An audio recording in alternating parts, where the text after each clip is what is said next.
Sir,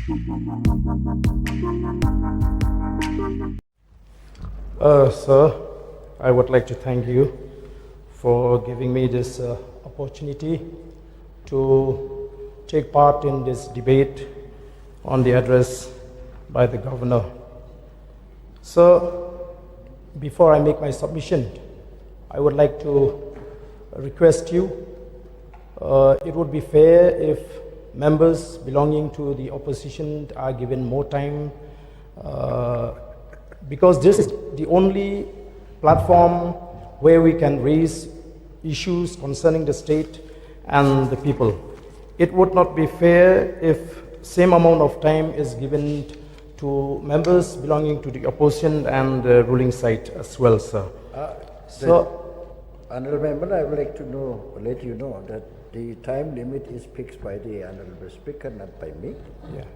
So because 15 minutes time is too less for us, sir. I may consider okay, 2 minutes more. So, before I make a submission once again, sir, I think I need to remind this House, when I hear that someone is still trying to undermine the wisdom of the people, and someone is trying to educate the people how to be grateful, we are here, we are not masters, we are servants. So, no matter what we do, it's up to the people whether they are satisfied with our performance or not. When the time comes, it's up to the people to decide whether we should come back to this House or not. So, please initiate. So yes, sir. So, when I have looked at this Governor address, so I've seen the mention here was made about the ambitious journey to transform Meghalaya into a $10 billion economy by 2028. So it is not bad to have a dream. It is not bad either to be ambitious.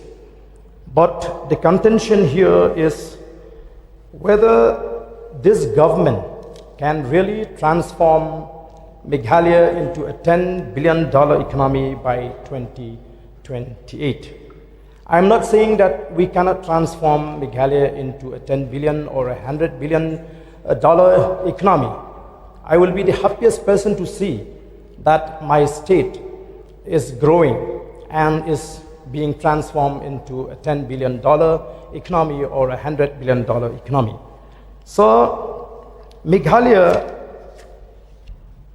according to the MDA government, which aspires to become a $10 billion economy by 2028, because when we raise issue, we want to also see the ground reality.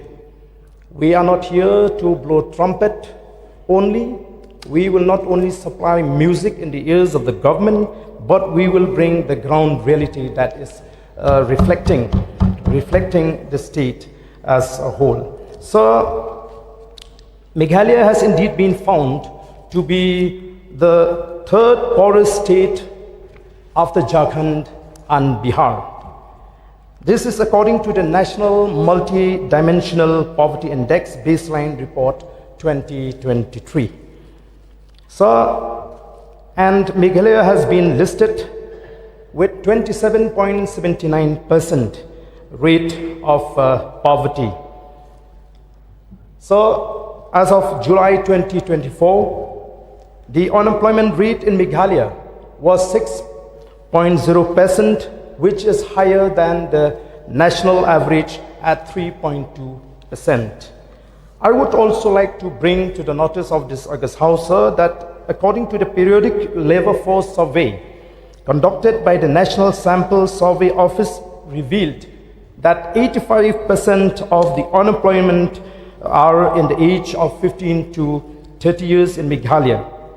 So, Mr. Speaker, sir, when I look at these figures, I am skeptical whether the government of the day will be able to live up to its commitment to transform Meghalaya into a $10 billion economy. I don't know from where the money will come. Can we continue to avail loans after loans from various banks. The Comptroller and Auditor General had warned that the state's borrowing trend increased by over 63% in the past 5 years and could lead the state into a debt trap. The fact of the matter, sir, is that we are already in a debt trap. Mr. Speaker, sir, Mr. Deputy Speaker, sir, let me also quote CAG report. Of the total debts, about 73% are internal in the form of market loans, ways and means advances from RBI, special securities issued to national small saving funds and loans from financial institutions. Another 23% is public account liabilities, and only 4% is loans from the central government. Sir, and the government of the day, as we know, is still availing loans after loans from various international banking institutions.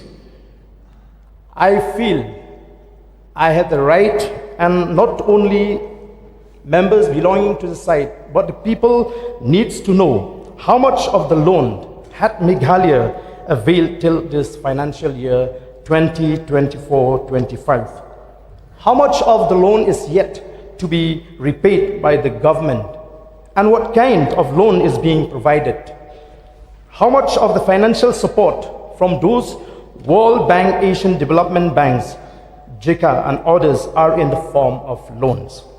Sir, I would like to remind this august house that Meghalaya is a non-revenue generating state. The Chief Minister himself has admitted in one of his meetings with the state tax officers that Meghalaya entirely depends heavily on central government revenue sources. Therefore, sir, my sincere question to the government is whether we are prepared to repay all these loans, and if we fail to do so, will the government of India bail us out, and are we prepared on those conditions to be laid by the government of India when the government of India decides to bail us out? Sir, I'm sure that all the right-thinking members will ponder, and there has been a discourse around that if the state government continues in this trend to take loans, one fine day we may have to face a condition that may bring problem to the state. What will happen if the government of India one fine day asks the state government to repay the loan in the form of extraction of uranium in our state? We have seen media reports recently, sir, that the government of India has set a term to the state government that they must complete these many projects, and if they fail, they have to return all the money. And when I listen to members who is praising the achievement and the programs of this government, I feel as if they are trying to take all the credit. In fact, all the schemes that we are discussing, and most of them are the central schemes, we are just the implementing agency.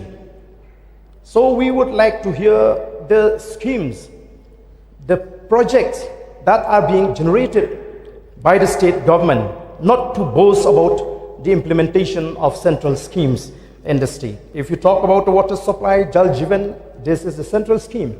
If you talk about providing household to the poor, PMAGY, this is a central scheme. Why do we feel happy to just implement? Let us try. The state government must initiate its own state schemes, what I feel, if we are really want to be proud of serving the people in the state. So, I would like to come to another para mentioned in this address.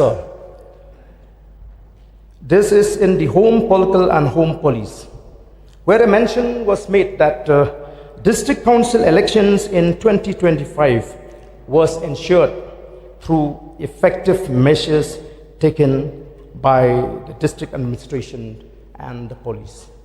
So I strongly object to this statement, sir, on the pretext that a free and fair election was happening only in the Khasi Hills Autonomous District Council jurisdiction. That was not the case in Giant Hills Autonomous District Council election. I have been telling this, and I'm going to reiterate my stand, that had there been a free and fair election in JHEDC, the voice of the People Party would have even captured the executive committee in Giant Hills District Council, sir. So, as a party, we have been informed about the kind of tradition, practices, and the culture in Giant Hills, where they have a kind of a culture that the village leaders will decide whom to support. And these village leaders will impose on the voters in their villages that they should go for one particular candidate whom the village leaders, not the villagers, but the village leaders, sir. We have registered all these highly sensitive polling stations with the district administration, with the RO, but sadly, sir, nothing.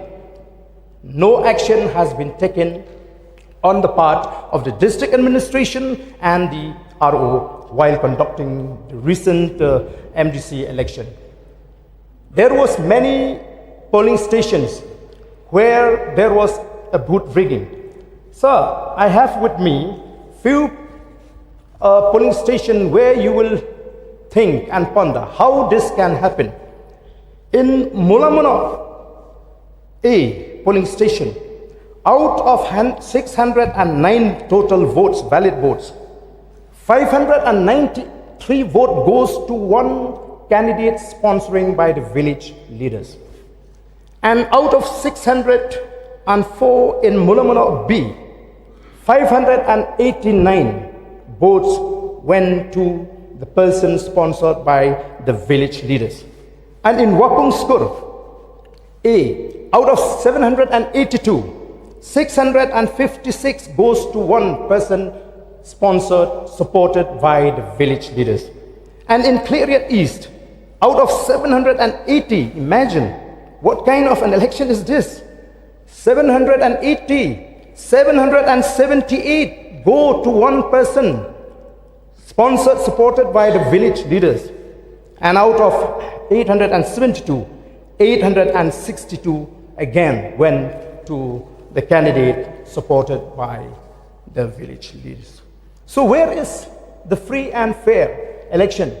People were asked to surrender their epic to the village leaders. One of our polling agents in Maya Club, Nartiang constituency, was abducted for many hours on that day. And another fellow in Shiliang Mintang constituency was taken by these opponents. They were about to throw him from the bridge. And how can you say that there is a free and fair election, sir? And I have with me also a copy of FIR. There are many, in fact, FIR which we have complained to the police department. And I'm telling you, as a party who represent the voice of the People Party, we will not sit idle. We will not leave the stone unturned till the people of Giant Hills are getting the opportunity to exercise their franchise freely. I'm asking this to the Chief Minister of the state. I'm not asking to Mr. Conrad Sangma as an individual, but as the Chief Minister of the state. He is not only the leader of the Treasury bench, sir. He is also our leader and the leader of the state. Can he sleep peacefully when he knows that his people cannot exercise freely their franchise in our state? So therefore, sir, I strongly object this paragraph mentioned in this address. Sir, this is just one. Let me read out this FIR submitted by the people who suffered from the high-handedness of these people in the village. To the Superintendent of Police, East Giant Hills District, Clarion, complaint come first information report. Respected sir, I hope this letter finds you well. I am writing to formally complain and report a distressing incident that occurred on February 21, 2025 during the JHEDC election in Tlo village. At approximately noon, I, Mrs. Fairleo, Nok Dumai Simply, being a polling agent of the VPP party on that day, found myself threatened by certain people for stopping them from attempting to proxy vote for legitimate voters. The atmosphere was tense, with heated exchange escalating into threats directed towards me and my family. They made menacing remarks indicating they would forcibly evict my family from our home in the village, a blatant violation of our rights and a clear affront to the JHEDC Act. Furthermore, I must bring to your attention a subsequent attack on my house that occurred on February 24, 2025. I became the target of a violent mob at our residence in Tlo village. I have strong reasons to believe that the same individuals who threatened me were responsible for assault. I kindly urge you to investigate these incidents and take appropriate action to ensure the safety of my family and uphold the electoral process in our community. Honourable Member, the time allotted to you is going to be up. Please kindly wind up. Yes, sir, you can do, since I have already expressed that it would be fair. So I've just I have already expressed my inability to comply with your request. If this is the case, that means we belonging to this bench will have to sit quiet, maybe from tomorrow, and just tie up with a black handkerchief.